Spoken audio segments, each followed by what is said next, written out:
But what KFC's done is they figured out where those people, consume their media and thought, listen, KFC advertisements, they're great. But the thing is, consumers are getting more and more smarter. They're getting more and more smarter, and they're going to skip advertisements. They just want to get to the content, right? And what is the content that they watch? Video games. Hey everybody, this is Mario Ranchi, brand strategist and founder of Manufacturer, here today with another random rants. This time I'm not really angry about this one, or I'm going to be on a tirade about this one, but it's mainly going to be just because of how novel and interesting such thing is. So what am I talking about? Well, I don't know if you've heard, but KFC has come out with a dating simulator. Like, let that sink in for a moment and really understand what that means. So, just to give a bit of background, Japan is, known for creating the dating simulator genre, basically. It's very popular in Japan. I wouldn't know the founders or the people who actually created it, but it has been a popular phenomenon in Japan and has spread across the video game world for a very, very long time. Now, the interesting part of this is how KFC thought it was a good idea to make a dating game as their marketing tool. And, I definitely want to talk about, the difference between gimmicks and, how you can even make gimmicks work for you or cliches work for you. In logo design or in design in general, people say, stay away from cliches. Stay away from cliches as much as you possibly can. But the thing is that the way you make a cliche work for you is to actually have first solid strategy on exactly what you're going to accomplish on that. What has to be built from a solid foundation of rationale, but also has to be understandable, has to be so different and executed so well that people actually notice that, oh wow, this is actually good, right? It refreshes the cliche and refreshes the context of how it's used in. So in the context of dating simulators are what they are. They're just, they're basically choose your own adventure games, and it would be made for people who have trouble with relationships and want that companionship, right? But here's the interesting thing, and I think the genius behind this is that KFC is this is a very prime example of understanding the target market and understanding the breadth of people and the population of a target market and how influenced they are, right? The thing is, there's so many companies nowadays that talk about, oh, let's appeal to millennials, let's appeal to the XYZ generation, right? Like some, it's like a list or tick off on a list, so you can be like, yeah, sure, that we did that, we met the target market's needs, or we'll just give them the generic basic stuff, right? But this is lazy on the part of a company, because when they do that, they put a person and a group of people to a very specific generalization, which in hindsight some of it is true, but the thing is, a stereotype is not going to work for every target market group. It's not always going to work. There's going to be nuances in it. There's going to be things in it that don't quite match up, right?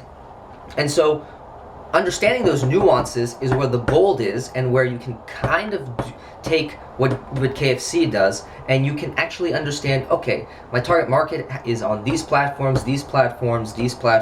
What are their media? What do they consume? Video games? Okay, interesting. Why do they consume video games? Right? And then you start delving deeply into the lifestyle of a consumer and understanding what occupies their day-to-day life, because this occupies my day-to-day life, right? Maybe something else, like a book, occupies my day-to-day life, but it differs from person to person, and certain things will occupy more a person's day-to-day life than somebody else's, and it will always be different. But what KFC's done is they figured out where those people consume their media and thought, listen, KFC advertisements, they're great, but the thing is, consumers are getting more and more smarter. They're getting more and more smarter, and they're going to skip advertisements. They just want to get to the content, right? And what is the content that they watch? Video games, exactly. Video games, let's players, whatever.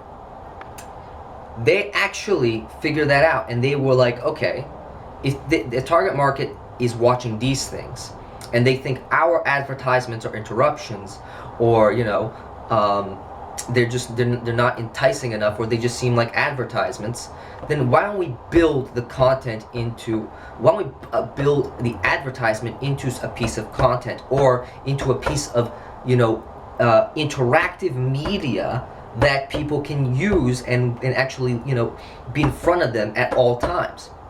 And the first, when you look at something like this, you may think it's a gimmick, rightfully so. It's a gimmick. It's a gimmick that doesn't really provide any other value than just just saying, yeah, okay, we're putting it in a format so the kids can understand, right? No. The thing is, even though this was a gimmick, it was executed incredibly well. If you look at the opening animation, like right here, you look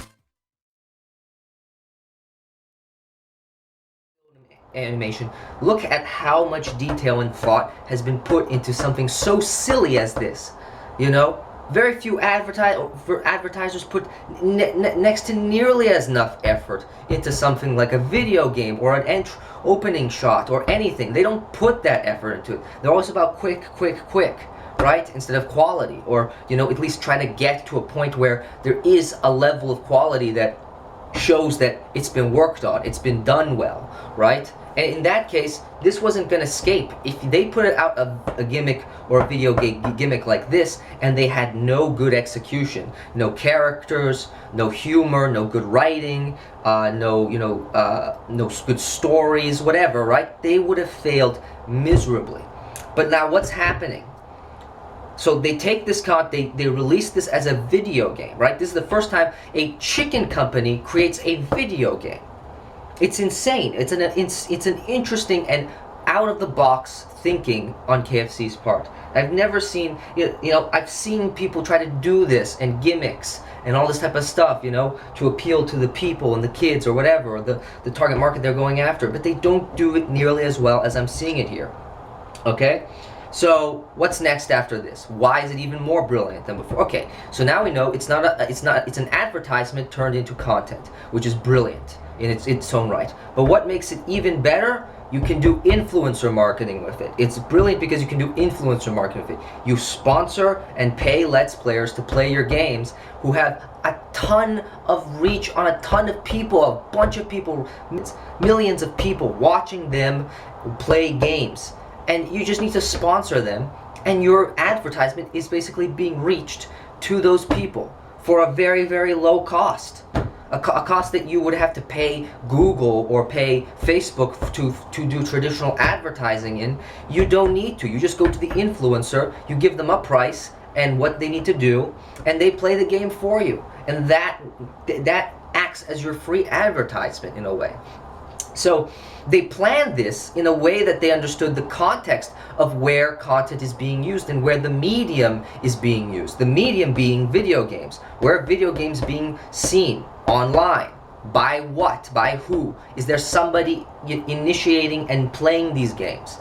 Yes, there is. Okay, let's get in front of those people and ask them to sponsor them, and then put our game in front of them, our advertisement in front of them. Right? And there's very little backlash to this. There's a few gaming platforms or gaming review platforms, are saying that it's, weird and not good or something like that, or it's, too sexual or whatever. But it's just the right amount. It's not PC, it's not woke or anything like that. It's fun, it's something entertaining, which is something also that content needs to do. It needs to entertain. It maybe needs to educate, it needs to entertain, it needs to make you think that the advertisement is just a piece of content. That's where advertising is mainly going right now. I believe that that's the place where it's been going and where it's going to continue to push into that sector, right? Where everybody is going to start making content to the point that it's just going to be about making, valuable pieces of info and media and whatnot that are just help the person have a better, customer experience, or help them with some problem, or entertain them. But it's always going to be that, because now advertisements and all the cheap slogans and nice little things you can say to people, they don't always work anymore. People are getting smarter. People are getting understanding of, they're using these type of tricks and these type of manipulative ways, or they're trying to, the internet makes people smarter, right?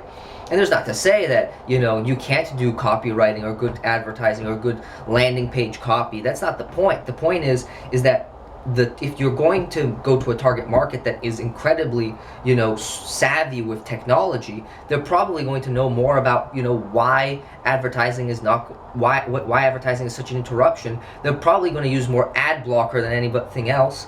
They're going to do a ton of different stuff. They're going to act and behave in ways that are to find ways around advertising. And if that's going to happen, you need to change your tactic and go where the attention is going. I mean, Gary Vaynerchuk says this all the time. Go where the attention is going. It doesn't mean get on the next platform. It doesn't mean get on the next thing that has attention all the time. It sometimes means just go where they're going.